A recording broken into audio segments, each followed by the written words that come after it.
कमीत कमी तेलात आणि पीठ जास्त वेळ न मुरवता देखील मऊ पोळ्या कशा करायच्या ते आज आपण या व्हिडिओमध्ये बघणार आहोत। नमस्कार, वैशाली झिझी रेसिपीमध्ये आपले खूप खूप स्वागत आहे।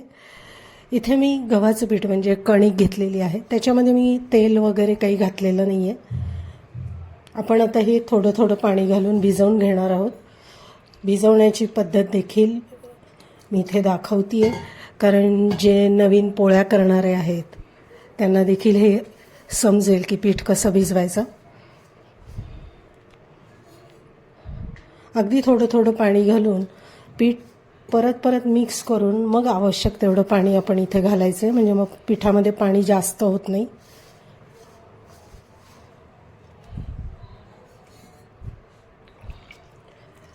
जेव्हा आपण नवीन पोळ्या करायला शिकतो तेव्हा पीठ भिजवणं देखील खूप महत्त्वाचं असतं आणि पीठ भिजवायला जमलं की पोळ्या जमतात।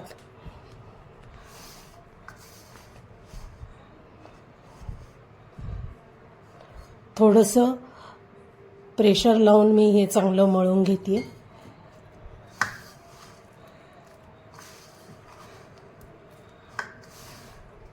प्रत्येक वेळेला कोरडी कणिक मध्ये घेऊन मग थोडंसं पाणी घालून ती कणिक परत मी मिक्स करते।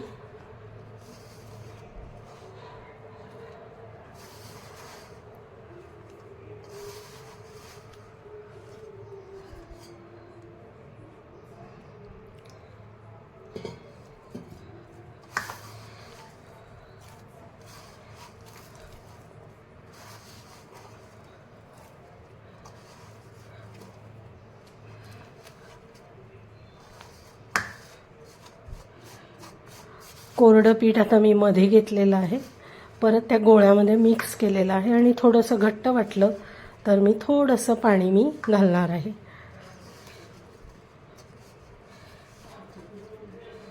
परत इथलं सगळं पीठ आपल्याला त्या गोळ्यामध्ये मिक्स करायचं आहे।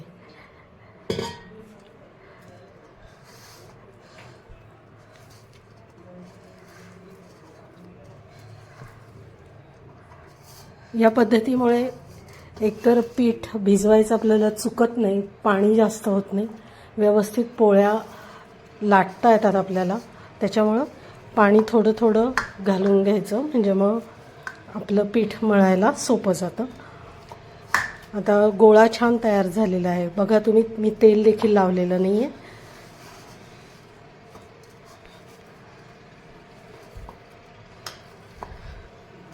परत इथलं सगळं आजूबाजूचं पीठ मी त्याच्यामध्ये मिक्स केलेलं आहे। परत एकदम स्वच्छ दिसते।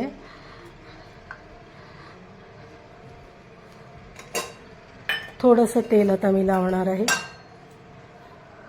आपल्याला या पोळ्या करताना तेल देखील फार जास्त लागत नाही आणि वापरायची पण गरज नाही। अगदी अर्धाच चमचा मी तेल इथं घेतलेलं आहे। पीठ चांगलं मळून घ्यायचं आहे, कारण आपण हे पीठ जे आहे ते मुरवणार नाही आहोत, आपल्याला लगेचच पोळ्या करायच्या आहेत। मग जर पीठ मळलेलं असेल तर आपल्या पोळ्या व्यवस्थित मऊ आणि पटापट आपल्याला लाटता येतात।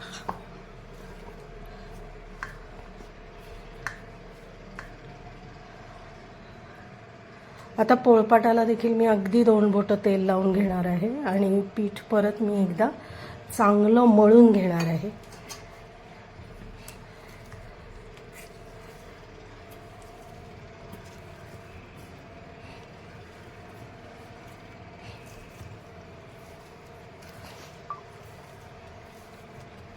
आता त्याचे छोटे छोटे आपल्याला जेवढ्या आकारात पोळी हवी आहे तेवढे मी गोळे करून घेणार आहे।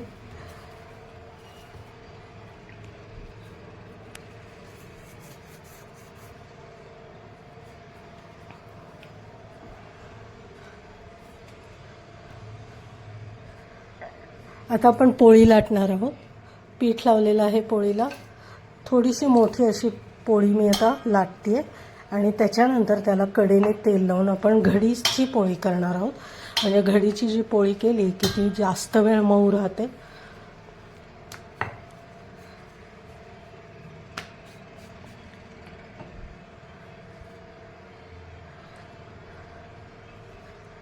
आता कडेला अगदी 2 बोटं तेल मी लावलेलं आहे. अशा प्रकारे फोल्ड केलं आहे. परत थोडंसं तेल लावलेलं आहे आणि वरून थोडीशी कणिक मी घालणार आहे. अशा रीतीने त्रिकोण घडी केलेली आहे. आता नवीन ज्या पोळ्या शिकतात त्यांना त्रिकोणाची गोल पोळी करणं अवघड आहे, पण जरी ती नाही झाली, थोडा आकार बिघडला, तरी पण ही पोळी मऊ होते, म्हणजे तुम्ही ती खाऊ शकता.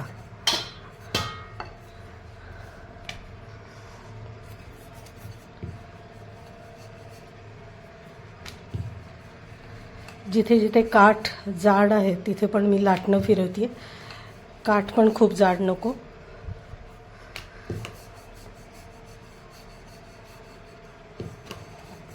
आता पोळी लाटलेली आहे. एकीकडे मी तवा चांगला गरम केलेला आहे. तवा देखील आपला व्यवस्थित गरम पाहिजे.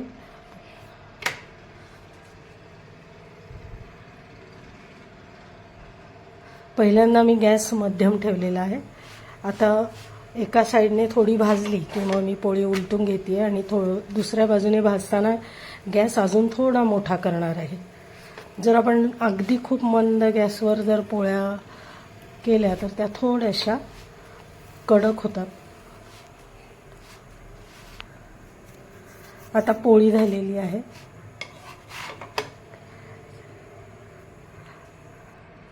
आता दुसरी पोळी देखील मी लाटते.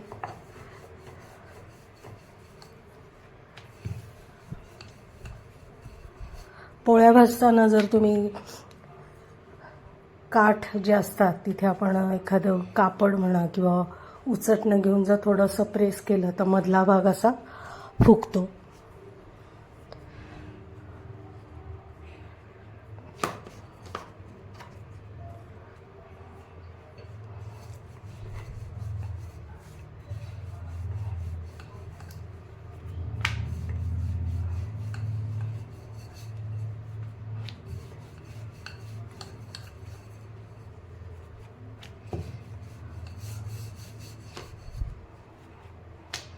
आता ही पोळी देखील लाटून झालेली आहे. आपण ती भाजणार आहोत.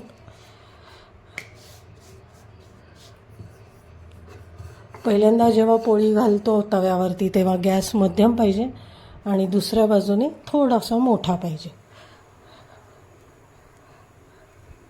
पोळी उलटून घेते. एका साईडने अगदी थोडी भाजायची.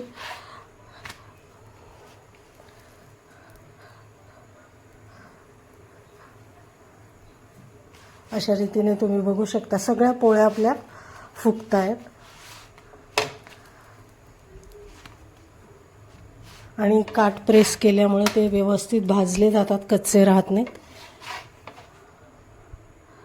आणि अशा रीतीने पोळी आपली तयार झालेली आहे. तुम्ही बघू शकता ही पोळी देखील आपली आता छान फुगलेली आहे. सगळ्या पोळ्या आता मी तयार करून घेतलेल्या आहेत. अतिशय मऊ तयार झालेल्या आहेत. आता आपण याला तेल किंवा तूप लावू शकतो. इथं मी तेल लावणार आहे. अगदी थोडंसं 2-2 बोटं तेल मी इथे लावणार आहे. त्याच्यामुळे मऊ राहतात पोळ्या.